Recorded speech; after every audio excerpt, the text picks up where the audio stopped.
Welcome to another 21 Hats Dashboard. We've been on hiatus, but going forward, I will be here most Mondays with Gene Marks to talk about the stories and issues we think business owners should be following.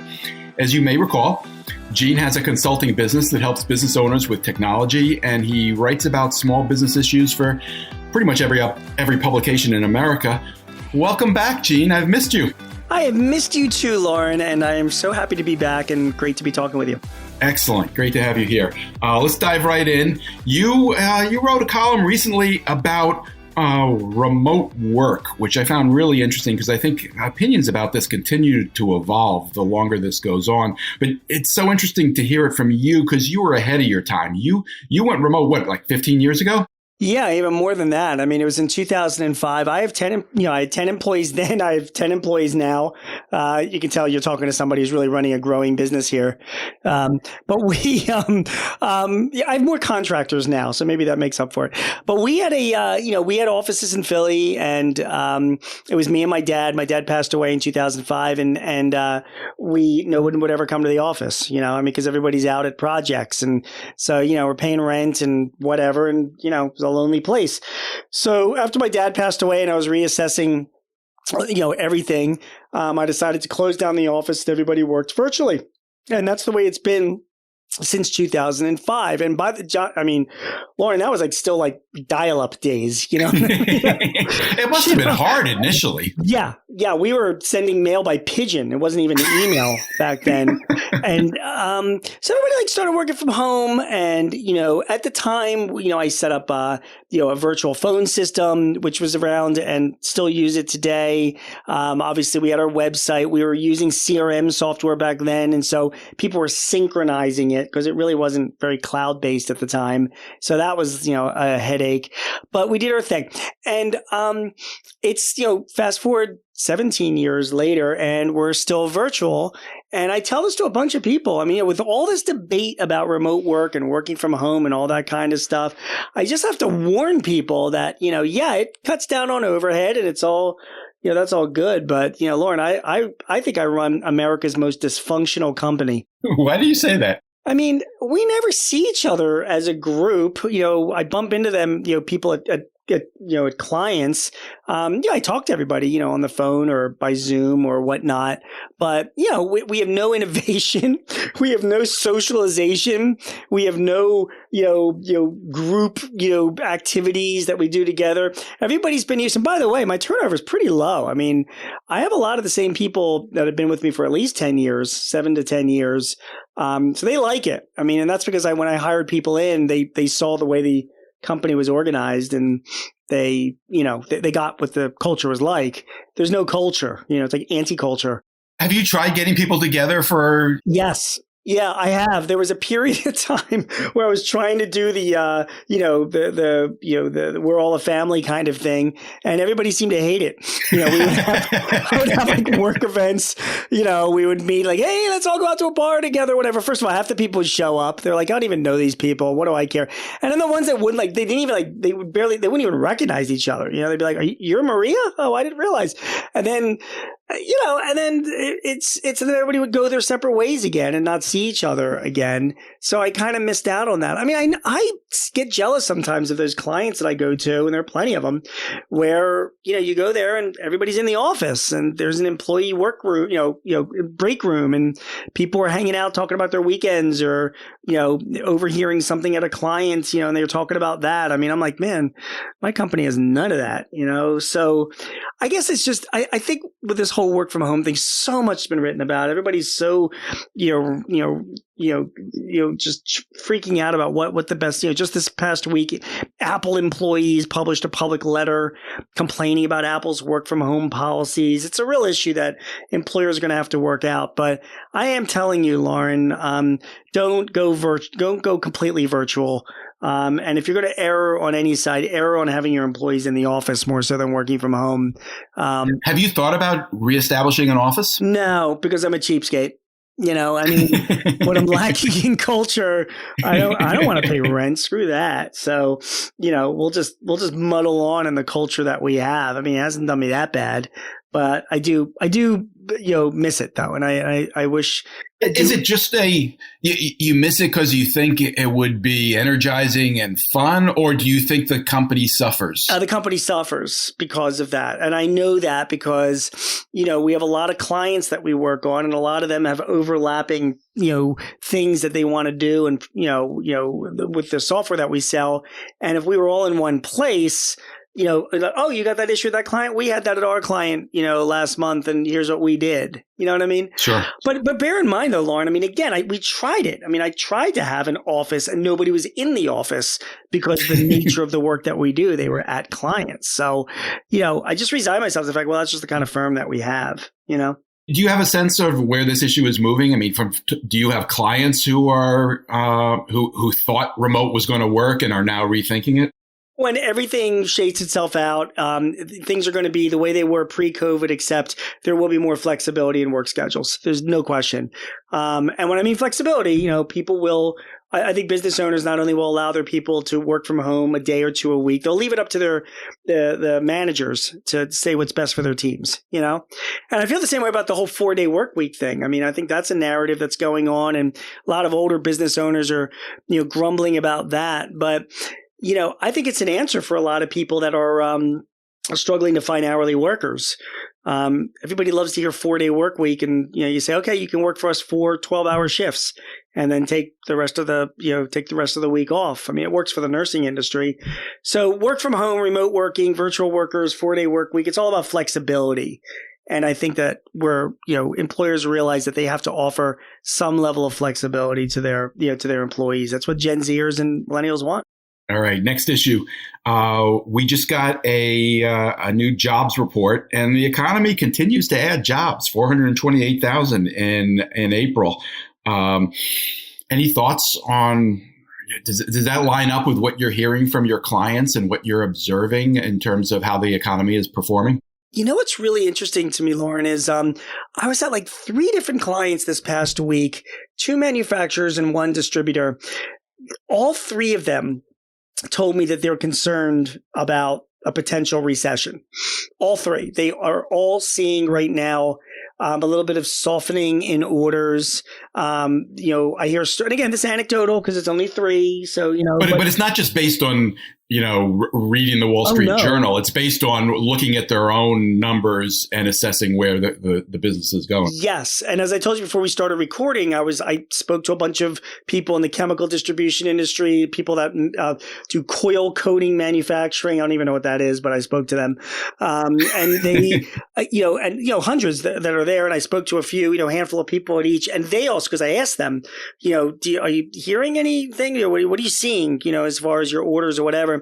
And they are telling me that there is a bit of softening. There is a bit of concern, and not immediately their order books are okay, but as they get further on into the year, fourth quarter of 2022, early 2023, they've got concerns. And they also see, we know Fed's raised interest rate at, a half a basis point, and now more interest rate, increases are expected. That's going to have, anti-growth effects on the economy as well. So to get back to your jobs thing, though, having said all of that, they're all still looking to hire. Interesting. Yeah, they're all and I'm like, so you still hiring? They're like, oh yeah. I'm going to write a piece. I'm putting notes together about how to prepare yourself for a recession, because it does have to do with hiring. There's 11.5 million unfilled jobs, even though we've added 400,000 jobs this month. So, labor remains the number one issue for businesses. And if I was running a small business, and what I'm going to be telling my clients and readers, you should welcome a recession, a slowdown, and that's going to be the theme. And I'll tell you what. Okay, we don't want it to be a big. Give us a hint. Why is that? Because recessions create opportunities for people with cash, and the opportunities that it will create. Already, I'm seeing this in the tech industry. There's layoffs going on right now, and when a recession happens, big companies, they start pulling back. They start laying people off. And I've learned this from some of my smartest clients. If they've got the ability financially, they can use a recession to snap up some talent that was not available prior because they had jobs. and now it opens up that talent pool a little bit more for them.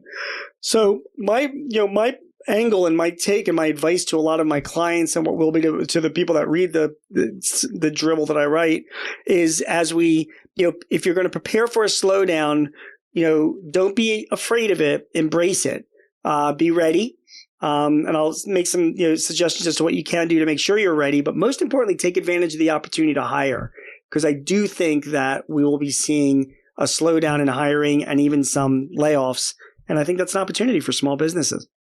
Do you think your clients that are continuing to hire despite suspecting that there may be a recession on the horizon, is that because they've never gotten, fully up to speed in terms of employment, and they're just still trying to catch up? Yeah. Or yeah, okay, yeah. I mean, I always make the joke when I start talking to groups of people about labor stuff. I always start out by saying, "Well, you guys are fine, right? You've got all the people you need." I don't even know why we're even talking about this, because obviously that's completely untrue. The smartest business owners that I meet, Loren, are looking ahead, and they're already looking not just at 2022 but 2023 and beyond. They know that even with the recession, we're not going to see a financial collapse. I mean, we shouldn't, at least, that we saw like in 2009. But, slowdowns will come because life is cyclical. You learn that after running a business for a while. And you're like, all right, I'll weather that slowdown. If I can grab a good employee, I'm going to bring them on board now, because eventually that slowdown will turn around into growth. And I will have some talent here to be able to deal with it. So look beyond. Don't have a knee-jerk reaction to what you read in the media that a recession is coming and, the world's on fire. Look beyond and know that, the recessions come and go. And it's a great opportunity to staff up if you've got the resources to do it. All right. Last story I want to talk about. In the past week, the biggest story nationally has been about the leak of the Supreme Court draft ruling about abortion. And I guess my question for you is, do you see this as a business issue? Is this going to have an effect on businesses, especially smaller businesses? It could. It is I wrote in the Washington Times last week about an issue where, the Supreme Court's going to be hearing a case in the fall about a website designer that refused to design a website for an LGBTQ couple, saying that it violated her religious, principles. And the Supreme Court's going to weigh in on that. So I have an opinion on that, but that opinion is irrelevant.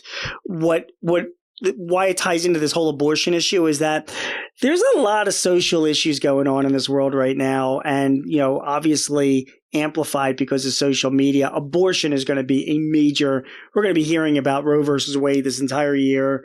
It's an election year. It's a big deal. You should know, if you're running a business, that if you're going to jump into that, if you're going to make your feelings known, or if you're going to even take action, like Amazon, for example, this past week announced that they were going to reimburse their employees if they wanted to travel out of state for medical care, including abortions. I think they said up to $4,000. Up to $4,000. Yeah. So, and listen, I mean, that's Amazon's decision, and it's completely fine. It's just that when you do stuff like that, you're inviting, you're inviting a lot of people to have an issue with you. You know what I mean? And look, Amazon, they make their decision, they take their stands, and that is what Disney did the same thing with the whole don't. Yeah, I was going to say, we saw what happened to Disney in Florida. Do you think, a lot of this is driven by employees who want their employer to take a stand? Do you think businesses are going to be compelled to take a stand on this issue? Is it avoidable? I think if you're a small business, you will be less persuaded to do so by your employees. I mean, for big companies, there's a lot of PR stuff that goes on that employees want to get, they can get again, to back what they want. I think you're less exposed to it if you're a small business. I do think though that, and I do have some clients that are political, and they're running businesses. And, it's kind of awkward at those clients. I mean, there's one guy I know who runs a business. He's a very religious guy. He's a Catholic guy, and he's a very conservative guy. And he's got you go into his reception area and he's got a cross hanging there. And he had a picture of Trump, there during the administration. And it's fine if that's your point of view and that's your, if you support President Trump, former President Trump, or if you're Catholic, fine. But when you do that, just like the whole abortion thing, if you make those views known or you adopt policies to do it, you're just really risking causing, losing business. Because there could be some customers that just, oh my God, that person, is a pro-lifer. I'm not doing business with him, or you might lose employees that don't want to be in that kind of environment. So I don't know. My advice is just in this year of a lot of Roe versus Wade talk, a lot of abortion talk. My advice is to stay out of it from a business perspective. You go to the voters box. Do what you want in your personal life. But, the more you bring into your company, the more that you are risking losing customers and potential employees. It seems to me that this one's a little bit different in terms of being able to avoid it, just because it could have a real impact on the labor market. If you're in a state where abortion becomes illegal, well, if you're in Texas right now, you may have a harder time convincing people to move to the state to take a job with you. By the same token, if women are getting fewer abortions, it stands to reason that fewer of them after a pregnancy will return to work. And that, in the aggregate could have an impact on the number of people available to work in this country. Do you see that having an impact? I mean, you could also argue if they're getting fewer abortions, that'll solve our workforce issue in the years to come, That's pretty far down the road. I'm sure somebody will take. I'm more concerned about the next couple of years. Yeah, they'll take issue with it. Well, there's fewer abortions than changes child labor laws. Let's get them in the workforce as soon as possible. There you go. Listen, I think the points you raise are really true. I don't know the extent of the issue. I mean, in the sense of, okay, yeah, there is a very vocal, percentage of the population that also that would get an abortion. You know what I'm saying, Loren? If does it stop somebody moving to Texas because of their abortion laws? Perhaps for some, I just don't know how many. Do you know what I'm saying? Is it that big an issue? So I don't know. I think it's sort of new territory to explore, but I do think, listen, California and New York have very liberal abortion laws. And I think that, those states that lean more to the left, if this happens with the Supreme Court and they push it down to the states, you're going to see a lot of the left leaning states have more liberal abortion laws and right leaning states have ones that are more restrictive. And that may have an impact. I think that's going to have an impact on businesses in those locations. Yeah, it could very well. It could very well. I think you would have to ask, and it would be an interesting question to ask HR managers at all of those companies that have moved to Texas over the past couple of years in Austin area. Is this impacting you or a concern of yours? I'd be curious to hear the answer. I don't want to say that I even know the answer to that because I don't have that data. It's early in terms of this sinking in for sure, but it's going to be around, as you said. Gene Marks is a CPA who writes weekly on small business for The Guardian, The Hill, The Philadelphia Inquirer, The Washington Times, Forbes, and Entrepreneur. You can also hear him on ABC Radio's Eye on the World with John Batchelor. Gene hosts 2 small business podcasts with Paychex Corporation and The Hartford. Thank you, Gene. Great having you back. Thank you, Loren, and go Phillies. Go Phillies. Have a great week, everyone.